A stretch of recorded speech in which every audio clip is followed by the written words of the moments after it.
Donc on va commencer donc la première série donc d'analyse 3. Donc c'est une série donc sur l'analyse complexe.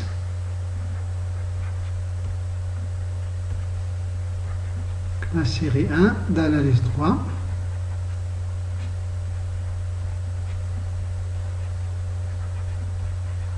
On commence donc par l'exercice suivant. Donc soit P, la fonction à deux variables x, y définie par P de x, y égale x sur x carré plus y carré.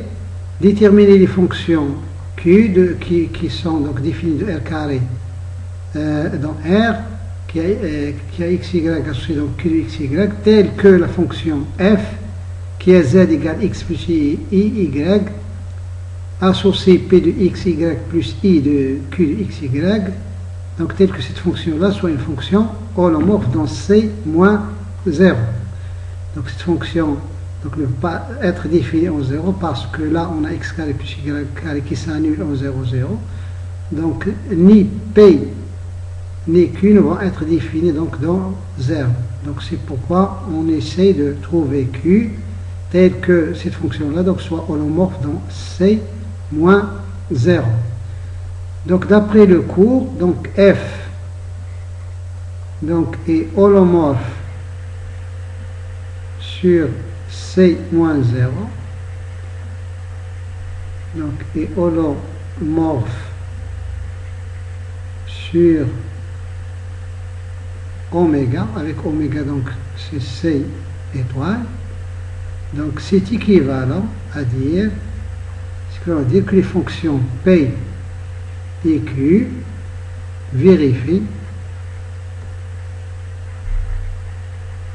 les conditions de Cauchy.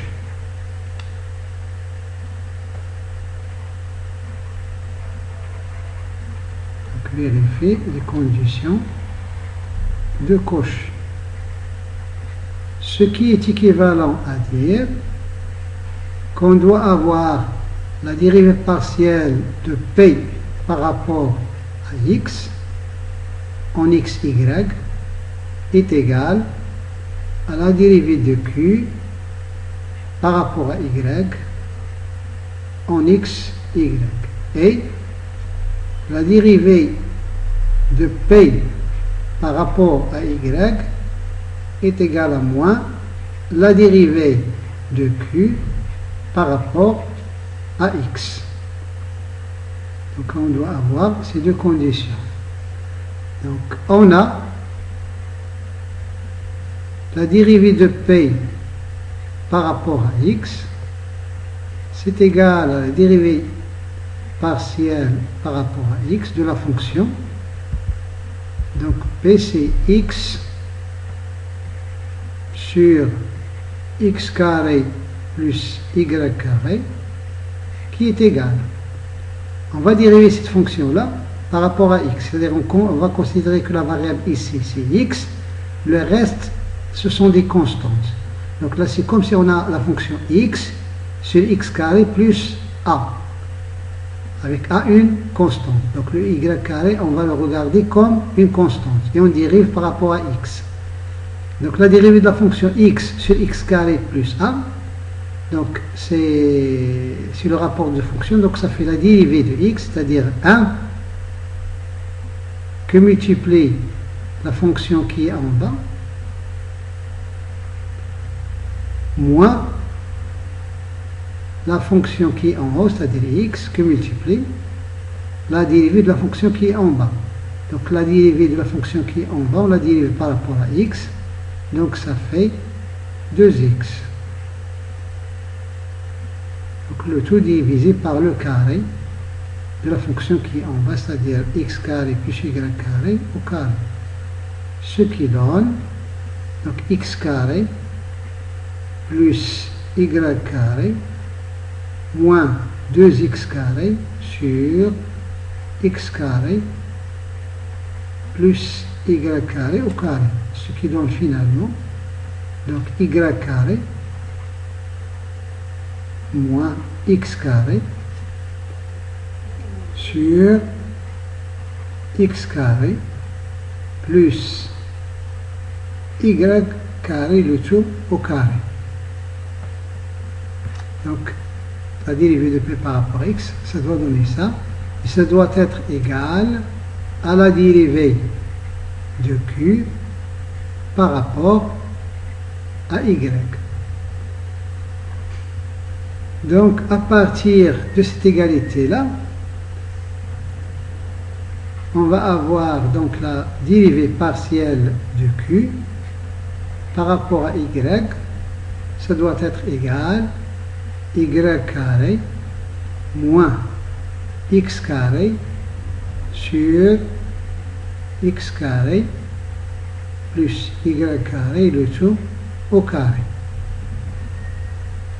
Cette quantité-là, donc si on revient au calcul qu'on avait avant, lorsqu'on a dérivé x sur x carré plus y carré, donc là on trouve y carré moins x carré sur ce carré-là. Donc là, le x et le y ici, si on remplace ici x par y et y par x, donc ce qui est en bas ne va pas changer, et là en haut on va avoir x carré moins y carré. Donc x carré moins y carré sur x carré plus y carré le tout carré va être la dérivée de y sur x carré plus y carré. Donc cette quantité-là, on peut l'écrire, c'est moins x carré moins y carré sur x carré plus y carré le tout au carré. Donc là, ça, on l'écrit d'abord comme ça. Cette fonction-là, en regardant la fonction qui est là, regardons ces deux termes-là, en fait, ça va donner moins. Ça, c'est la dérivée partielle de x sur x carré plus y carré. Et ça va être la dérivée partielle de y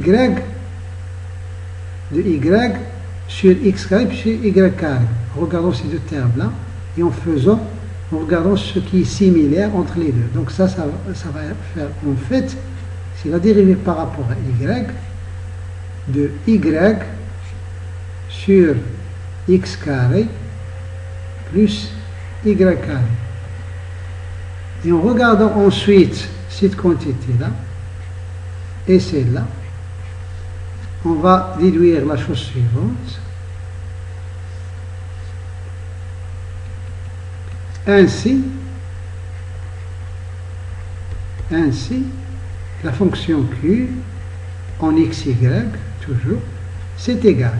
Puisque la dérivée partielle de q par rapport à y, ça donne moins la dérivée partielle de cette fonction-là. Ça, donc, on a donc la dérivée partielle de q par rapport à y, c'est égal à la dérivée partielle par rapport à y de la fonction moins y sur x carré plus y carré. Donc là, on a la fonction q, et cette fonction-là, ils ont les mêmes dérivées par rapport à y. Donc ils vont être égales à une constante près par rapport à y, ce qui implique que la fonction q, qui est une fonction à deux variables x, y, c'est la même chose que la fonction moins y sur x carré plus y carré, plus une fonction qui ne dépend pas de y. Donc une fonction constante par rapport à y, mais c'est une fonction en x. Donc c de x avec c de x, elle appartient à R, c'est une fonction à valeur réelle et ne dépend pas de y. De plus, donc pour déterminer cette fonction c de x, de plus, la dérivée de q par rapport à x, donc ça va faire, on dérive ça par rapport à x, donc ça fait moins. La dérivée de y par rapport à x, c'est 0. Donc on va avoir 0 fois x carré plus y carré. Donc on va avoir 0 fois x carré plus y carré, la dérivée d'un rapport, moins y la dérivée de la fonction x carré plus y carré par rapport à x, c'est-à-dire 2x. Donc tout ça, ça doit donner le tout sur x carré plus y carré et y carré, le tout au carré. Donc on dérive tout ça par rapport à x plus c' de x. Qui donne tout simplement, là on va avoir moins avec le moins, ça fait 2xy sur x carré plus y carré au carré plus c' de x. Et ça, c'est égal, d'après les conditions de Cauchy, c'est égal à moins la dérivée partielle de p par rapport à y, qui est égal à moins la dérivée partielle par rapport à y de la fonction p. La fonction p, c'est x sur x carré plus y carré. Ce qui donne, donc ça c'est égal à moins la dérivée partielle par rapport à y de cette fonction-là, donc c'est la dérivée de x qui fait 0, la dérivée de x par rapport à y. X est une constante par rapport à y. Donc 0 fois x carré plus y carré moins x qui multiplie la dérivée de la fonction x carré plus y carré par rapport à y, c'est-à-dire 2y. Donc le tout divisé par x carré plus y carré au carré. Ce qui donne, donc là ça fait 0, là ça fait moins 2xy avec le moins qui est là. Donc tout simplement, il nous reste 2xy divisé par x carré plus y carré, le tout au carré. En comparant donc cette quantité-là et celle-là, on obtient la chose suivante, ce qui donne c' de x, la fonction c de x qui est une fonction en x, sa dérivée par rapport à x égale 0. Et donc, c de x est une constante, puisque ici la seule variable c'est x, donc c est égal à constante c appartenant à R.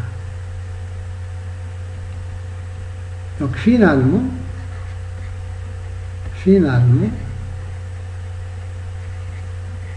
on a déterminé la fonction f de z, qui est f de x plus iy, donc c'est égal à p de xy plus i q de xy, on a p, on a déterminé q, et ça c'est donc égal, c'est la fonction, donc p c'est x sur x carré plus y carré, q, donc c'est, on a trouvé pour q, donc q, puisqu'on a trouvé que c est une constante, donc q, donc c'est moins y,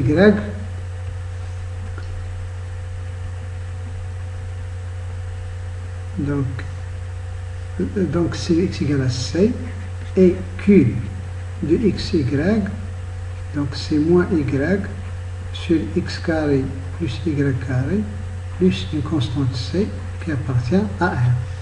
On remplace ici, ça va nous faire donc moins y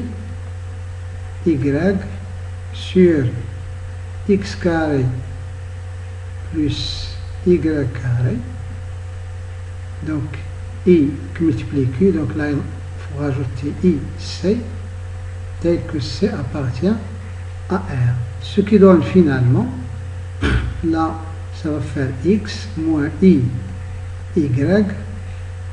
sur x carré plus y carré plus ic, avec c appartenant à R.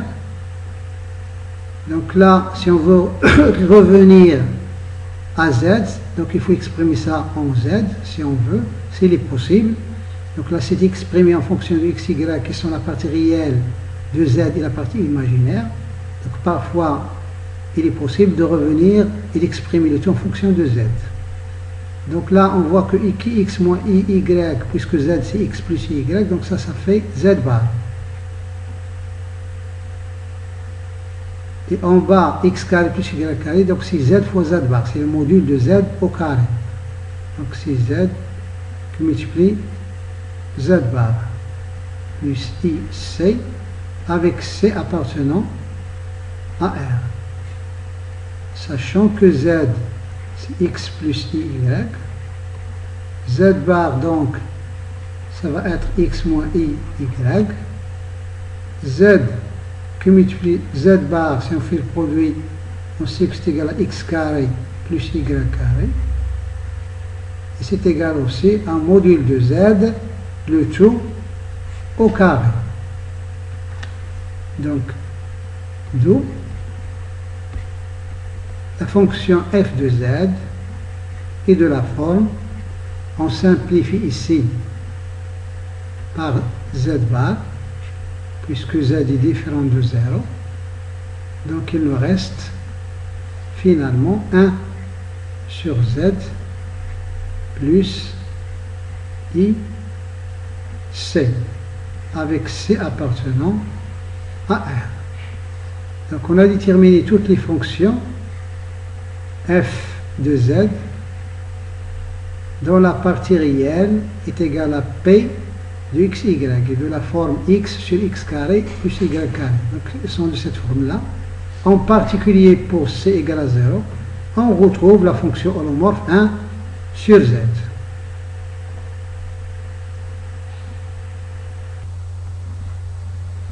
Ensuite, on passe à l'exercice 2. Donc, dans l'exercice 2, développé en série de Laurent, la fonction de la variable complexe f de z égale 1 sur z carré plus 1. Dans la couronne, C de centre I et de rayons respectifs 1 et 3/2. Donc, on fait un petit dessin pour voir où se trouve cette couronne.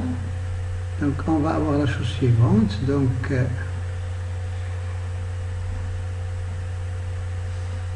on a I, donc I il est par là.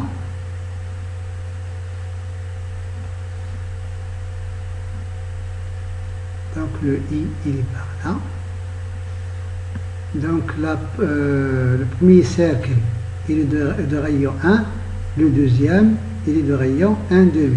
Donc le cercle de centre I est de rayon 1.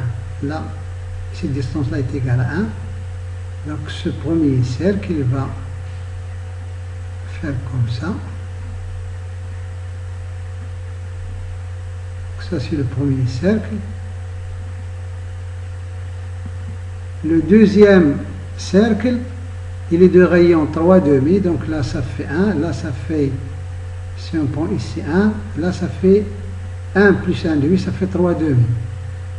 Donc ça va faire ce cercle-là, qui est de rayon, donc 3,5.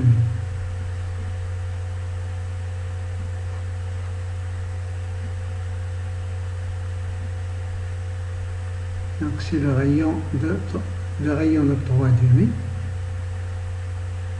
Et les deux cercles, donc ils sont centrés en I. C'est-à-dire qu'on va considérer donc cette couronne-là,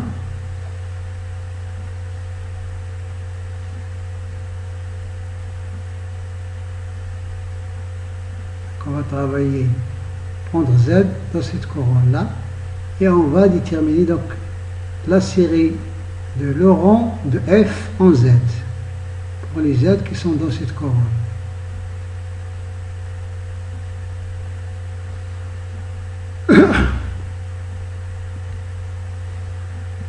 Donc la règle générale pour développer une fonction en série de Laurent, lorsque la fonction est de la forme une fraction rationnelle en z. Donc on a f de z est une fraction rationnelle, en z. c'est une fraction rationnelle en z. Donc on commence par la développer en éléments simples. Donc f de z est de la forme donc un polynôme a de z sur b de z. Donc a et b sont des polynômes. On commence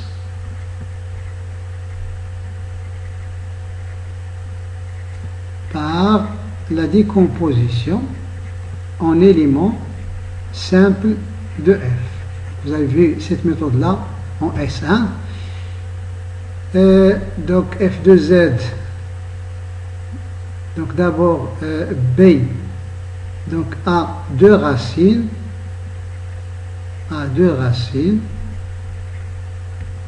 donc i et moins i.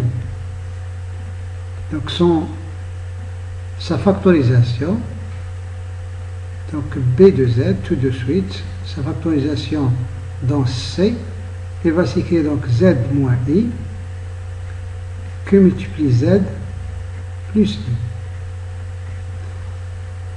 Donc le polynôme a ne s'annule pas en i et moins i.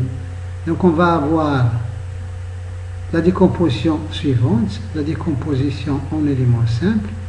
On va avoir f de z qui va s'écrire une constante petit a sur z moins i plus une autre constante b sur z plus i. Donc on sait comment faire pour calculer donc, les coefficients ici. Donc par exemple pour avoir a, il suffit de multiplier par z moins i et remplacer z par i. Pour calculer b, c'est la même chose. Ou on utilise la formule qu'on a déjà vue en S1. Donc puisque i est un pôle simple de f, donc le coefficient ça va être égal à a de z sur b' de z. Donc là, petit a, c'est en fait égal à de i divisé par b' de i. Et b, c'est égal à de moins i, le pôle, dans ce cas-là c'est moins i, sur b' de moins i. Donc puisque a est un point constant, donc là on va avoir 1. B', ça fait 2z, on remplace par i, ça fait 2i. Sur z moins i. Plus, en haut, on va avoir remplacé donc z par moins i, ça fait moins moins 1 sur 2i, divisé par z plus i. Donc une fois on a la décomposition en éléments simples, donc tous les éléments qui sont ici dans la décomposition sont de la forme une constante sur z moins zi, moins un certain complexe. Donc pour décomposer, pour écrire la série de Laurent de f de z, il suffit de chercher la série de Laurent de chaque élément simple ici. Ensuite, on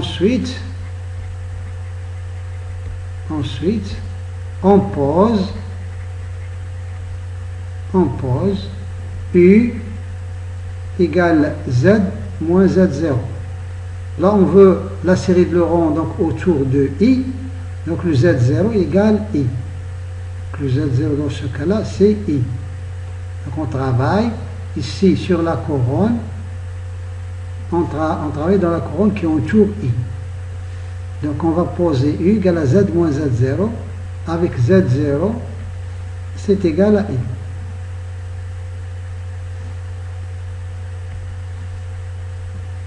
Z0 égale I. Donc là, on va poser U égale à Z moins I. C'est-à-dire, Z, c'est égal à U plus I. Donc notre f de z, il va s'écrire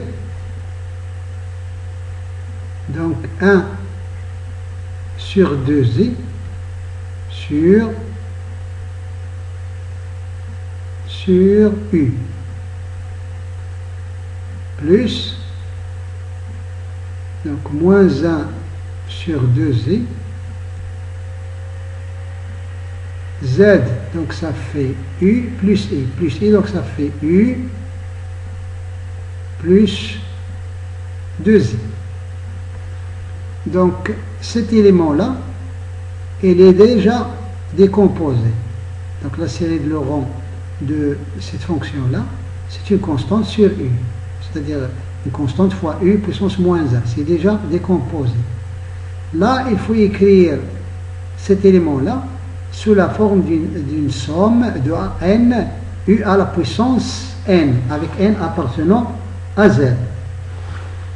Et pour faire ça, donc on va passer par le développement de la fraction 1 sur u plus 1, ou bien 1 sur 1 moins u. 1 sur 1 plus u, ou bien 1 sur 1 moins u.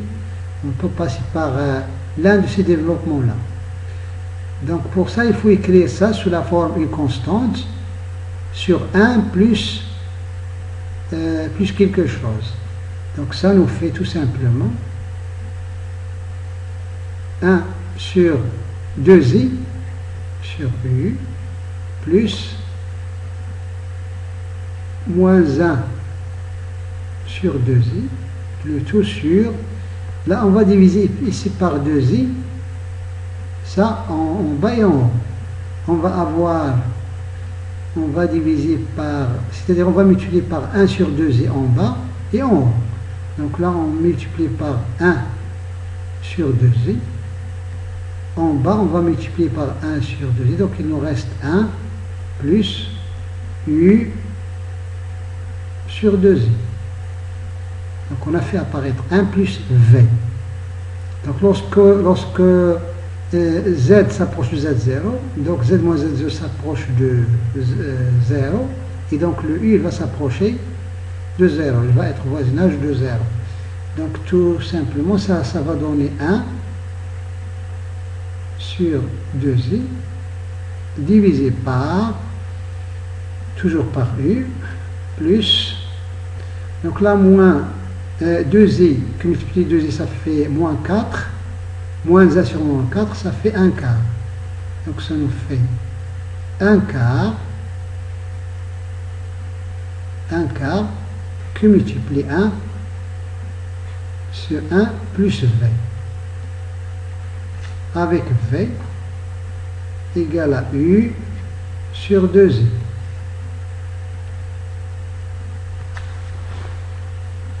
Donc le développement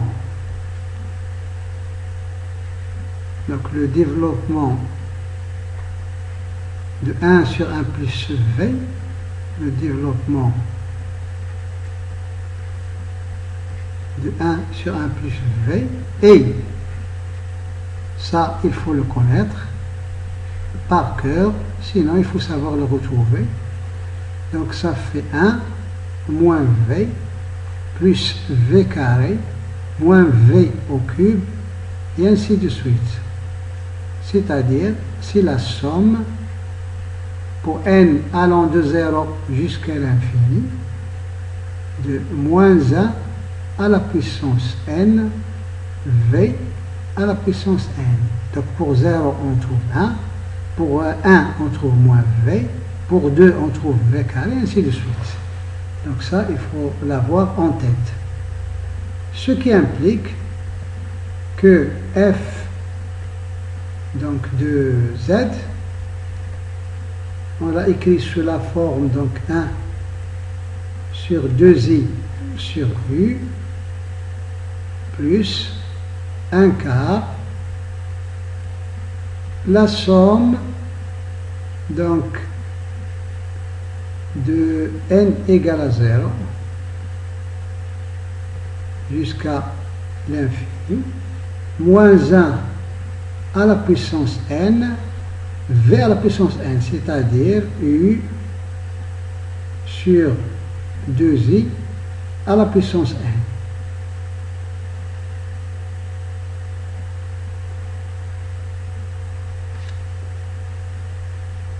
Et donc c'est égal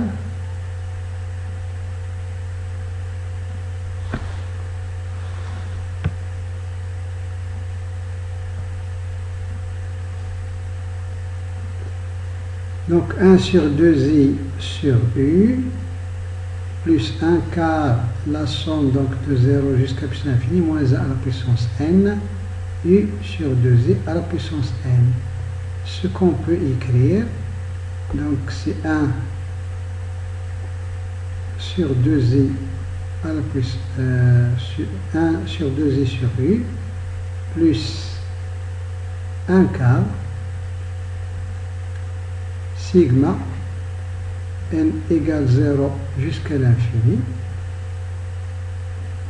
moins 1 sur 2i, ça à la puissance n, u à la puissance n. Donc ce qu'on peut écrire sous la forme suivante, on peut laisser comme ça, donc écrire que c'est égal 1 sur 2i, z moins i, z moins z 0, plus 1 quart sigma n égale 0 à l'infini de moins 1 sur 2i à la puissance n z moins i à la puissance n. Donc ça c'est le développement en série de Laurent de la fonction f dans la couronne CI et de rayon respectif 1, 3, 2. Ou on peut aussi essayer d'écrire cette quantité-là de façon plus élégante. Là, on a des choses de la forme ici à l'intérieur 1 quart somme moins 1 à la puissance moins 1 sur 2 à la puissance n que multiplié une puissance n.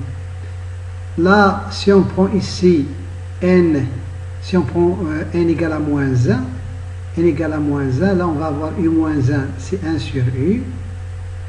Et là, avec n égale à moins 1, on va avoir 2i sur moins 1, c'est-à-dire moins 2i.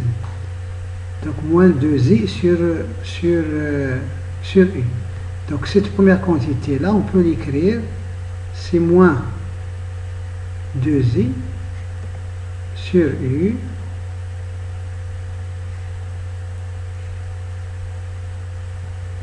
donc j'ai dit pour moins 1, et là on va multiplier par,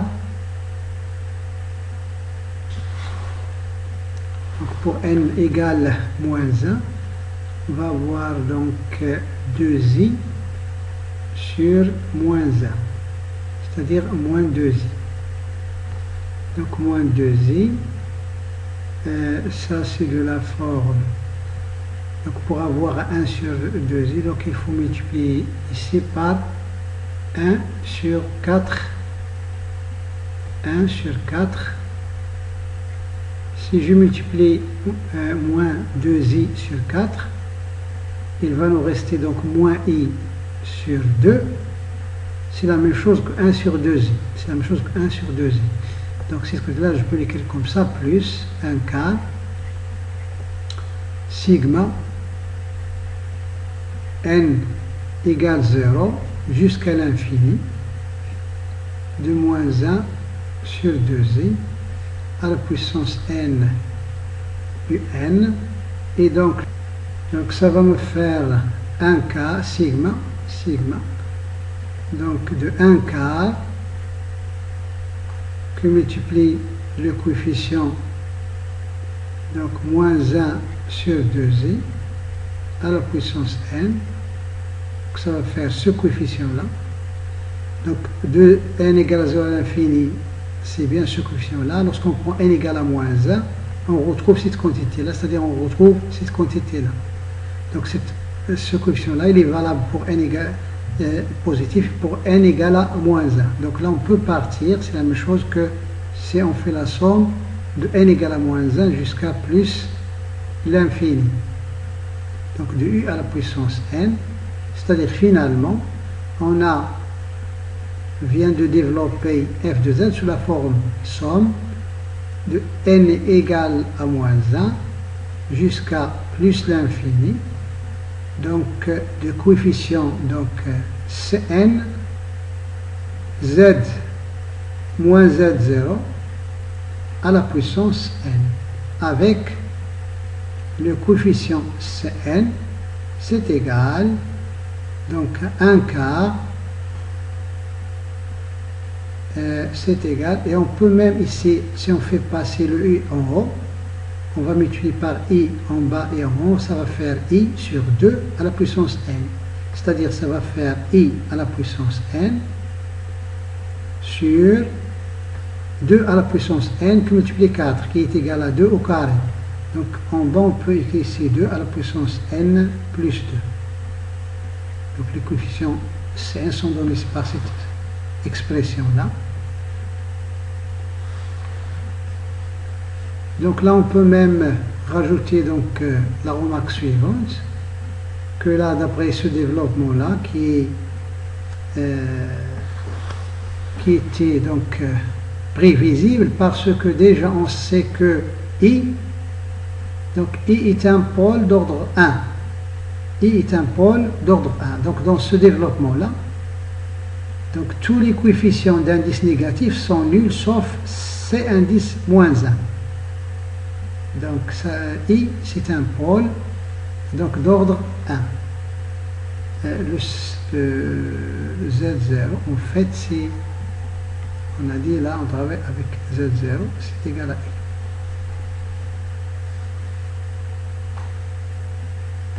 Donc, le développement en série de Laurent de la fonction f de z autour de I, c'est-à-dire dans la couronne, le centre I de rayon respectif 1 et 3,5, il est là.